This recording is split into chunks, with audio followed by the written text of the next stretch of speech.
Welcome to the Explainer. You know, if you've ever tried to wrangle a complex universal verification methodology, or UVM, test bench, you already know it's a lot like conducting a massive symphony orchestra. Every single component, from the drivers injecting signals right down to the scoreboards checking the math, requires absolutely perfect timing to do its job correctly. So today, we're doing a chronological deep dive into UVM phases. This is basically the ingenious built-in mechanism that synchronizes your entire simulation from start to finish. All right, let's take a quick look at our roadmap for today. We'll be tracking a transaction's life from time zero setup all the way to the final simulation report. We're going to cover why phases matter, the rules of execution time and direction, walk chronologically through the setup, run, and cleanup phases, and then finally, we'll see how the whole shebang translates into actual SystemVerilog code. Starting with Section 1, why UVM phases matter and how they synchronize the test bench. To really grasp the sheer power of UVM phases, we first need to look at the fundamental problem verification engineers face, which is keeping everything aligned. Modern test benches have dozens of components, and in standard SystemVerilog, there's just no built-in master schedule. And when components operate independently without one, well, things get messy incredibly fast. Which actually brings us to a super critical scenario. And hey, spoiler alert, this is a very common interview question. What happens when test bench components fall out of sync? Just think about that for a second. If there's no coordinated order of operations, what is the absolute worst case scenario for your simulation data? Well, here's the exact failure scenario drawn right from our sources. Imagine your driver component eagerly starts driving stimulus into the design under test. But because there's no phase coordination, the monitor hasn't even been fully built yet. The result? Your data is literally lost into the void. You're running tests, but you're flying completely blind. This specific flavor of chaos is exactly why UVM introduced the phase mechanism in the first place, to provide a strictly defined timeline that absolutely prevents this kind of catastrophic data loss. Moving on to Section 2, time and execution direction, or what I like to call the rules of the game. Before we step chronologically through the timeline, we have to establish these overarching rules, because understanding how phases behave under the hood really comes down to two main parameters. Let's walk through this definitive matrix. Notice those two main columns, time-consuming and execution manner. First up, time. Most phases in UVM are non-time-consuming. They're implemented as zero-time functions, meaning the entire code executes in a single time step. The glaring exception here is the run phase, which is actually a time-consuming task. Second, execution manner. Phases execute either top-down, bottom-up, or in parallel. Top-down means the parent environment is built before the child agents. Bottom-up means the child components execute before the parent. And parallel just means everybody executes at exactly the same time. Definitely keep this matrix in mind as your ultimate cheat sheet. All right, Section 3, the setup phases, setting up the orchestra at time zero. Let's head to the chronological start of our simulation and see how we build the foundation before the simulation clock even ticks its first nanosecond. So here are the 4 setup phases. And remember, these all execute sequentially at exactly time zero. Think of this as setting up the chairs, tuning the instruments, and handing out sheet music before the symphony actually begins. First, the build phase. This one is top-down. We construct the parent components first, then the children. Second, the connect phase. Execution flips to bottom-up here. Now that everything's built, we connect the transaction-level modeling, or TLM, ports. Bottom-up makes total sense here because the child ports have to exist before the parent can wire them together. Third, the end of elaboration phase. Still bottom-up. This displays the topology of our test bench and lets us do some parameter fine-tuning. And finally, the start of simulation phase. Bottom-up again.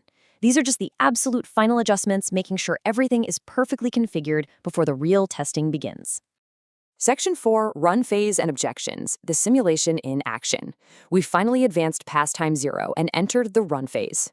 This is the parallel, time-consuming performance where stimulus is actually driven into the design. Now, since the run phase is where the actual testing happens and components are executing in parallel, UVM needs a way to know when everyone is completely finished.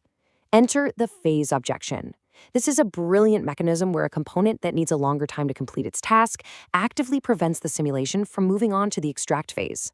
Without raising these objections, your simulation would hit the run phase and just immediately end at 0 nanoseconds, completely skipping all your tests.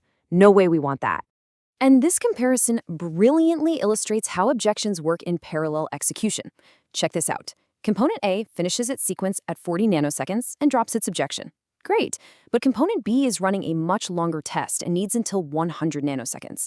Because component B still has its objection raised, component A just has to wait in the run phase. The simulation stays alive until the very last objection is dropped at 100 nanoseconds. This is exactly why we don't hard-code simulation times. The longest task dynamically dictates the length of the entire run phase. Moving to Section 5, the cleanup phases. Reviewing the performance. The stimulus is over. That final objection has been dropped, and the run phase has officially ended. Now it's time to review the performance. Because the physical time of the test has passed, we immediately revert back to using zero-time functions.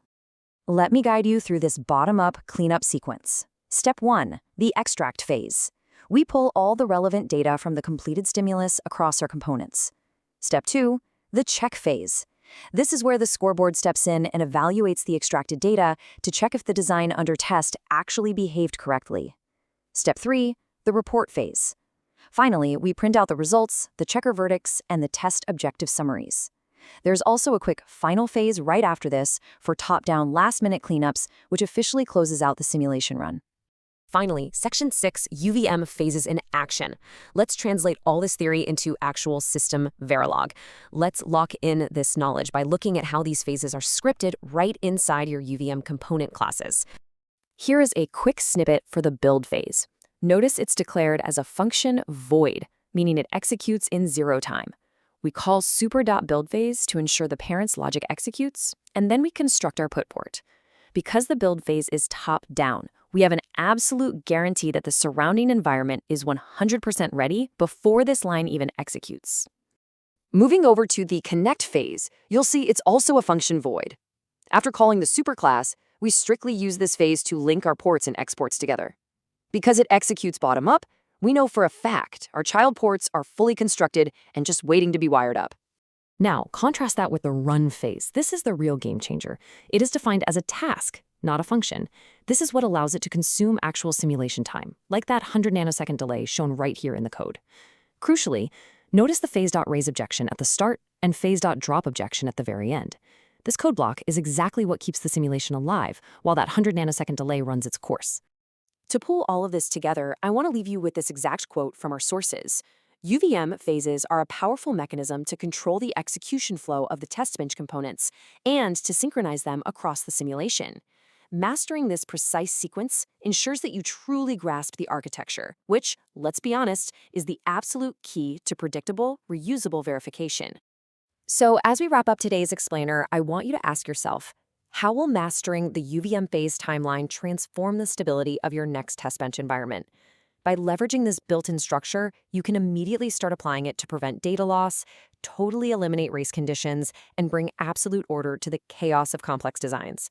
Thanks so much for joining me today, and keep exploring.